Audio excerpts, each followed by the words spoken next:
भगवान कृष्ण की नगरी में पहली बार हुए कन्हैया मित्तल के इस भजन संध्या को देखकर हर ब्रजवासी प्रफुल्लित दिखा। G9 न्यूज ने जब उनसे बात की तो उन्होंने कुछ इस तरह से अपने मन के उद्गार प्रकट किए। जो राम को लाए हैं हम उनको लाएंगे।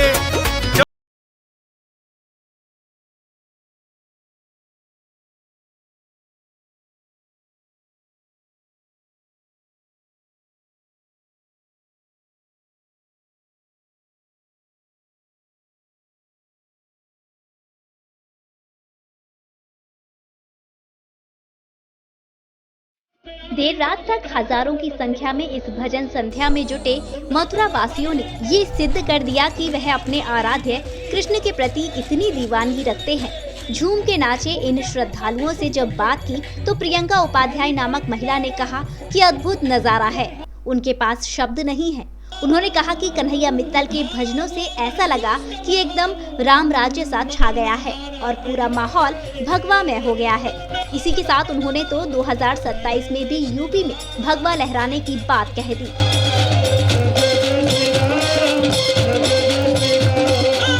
अद्भुत नज़ारा था, कहने के लिए मेरे पास शब्द नहीं है। इतना आनंद आया, ऐसा लगा कि रामराज आ गया है मथुरा में।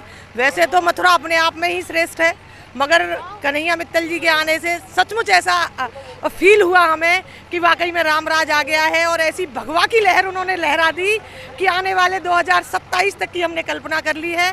और उम्मीद करते हैं कि जो मथुरा अयोध्या का जो निर्माण हुआ है मंदिर का, ऐसे ही भव्य मंदिर हमारे मथुरा में भी बनने जा रहा है। ऐसा कन्हैया जी के भजनों से, ऐसी उनकी शक्ति से, ऐसी उनकी बाड़ी से आज हमने सुना है।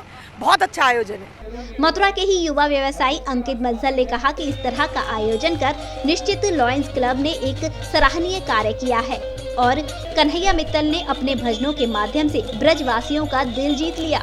माहौल भगवामय बन गया।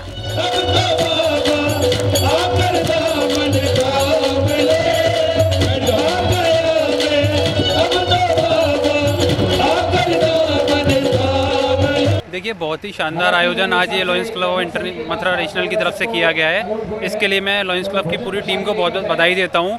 आप देख रहे हैं कि जिस तरीके का माहौल इस समय यहाँ दिखाई दे रहा है, विशेष रूप से आप पूरा मानिए पूरा यहाँ का डेकोर, पूरा लोग, हर आदमी भगवामय हो गया है। और जिस तरीके से यहाँ इन लोगों ने, कन्हैया मित्तल जी ने जो भजन का गायन किया है, मुझे लग रहा है कि अब आने वाले समय में, आने वाले 10 साल तक सिर्फ पूरा हमारा देश भगवामय होने वाला है। इसके अलावा इस कार्यक्रम में मौजूद रहे अनीता चावला, चंद्रशेखर अग्रवाल ने कहा कि कन्हैया मित्तल के भजनों ने वातावरण को सनातन धर्म से जोड़कर एकदम भगवा बना दिया है और उन्हें उम्मीद है कि अब श्री कृष्ण जन्मभूमि मंदिर को लेकर भी कुछ नया निर्माण होगा।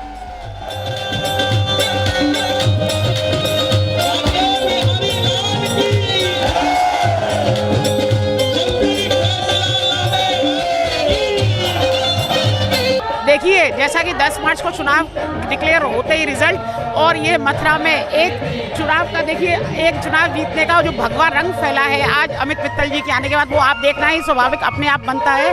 देखिए, समय 12:30 हो रहे हैं रात के, लेकिन आज अभी भी आप देखेंगे तो पूरी ग्राउंड भरा हुआ है उसी को देख के। और अब ये आने वाले आगामी चुनावों के भी एक तरीके से देखा जाए तो रिजल्ट आज की भीड़ को देखते ही घोषित होता हुआ बनता है। बहुत ही खूबसूरत माहौल और पूरा भगवा रंग फैला हुआ है, जिसे देखकर बहुत ही खुशी हो रही है। दिव्य और भव्य अलौकिक कार्यक्रम रहा ये मथुरा के लिए। पहली बार कन्हैया लाल जी का जो है मथुरा में आगमन हुआ है और पब्लिक को बहुत उम्मीदें थी जो उन्होंने हर तरह से पूरी करी। बहुत जोश था, जैसे कि आपको दिखने आया कि कन्हैया लाल जी में जितना जोश है उससे कहीं ज़्यादा पब्लिक में जोश है। और वो जो है मतलब उछले पड़ रहे हैं। ऐसा लग रहा है कि कहाँ, मतलब कौन से एक गायक जो है आए हैं जो बिल्कुल जो है एक आस जो है कि जन्मभूमि का जो है एक तरह से रीडेवलपमेंट हो, तो प्रयास वो जारी है। बाकी जैसी ठाकुर जी की इच्छा, बंसी वाले की इच्छा, उस गति में आगे बढ़ते हुए उम्मीद है कि यहाँ भी जो है मथुरा में कॉरिडोर हो या कुछ नया निर्माण हो, जिससे कि जन्मभूमि पे जो वैसा एरिया है वो सब जो है क्लीन हो सके और उसमें जो है तरक्की हो सके।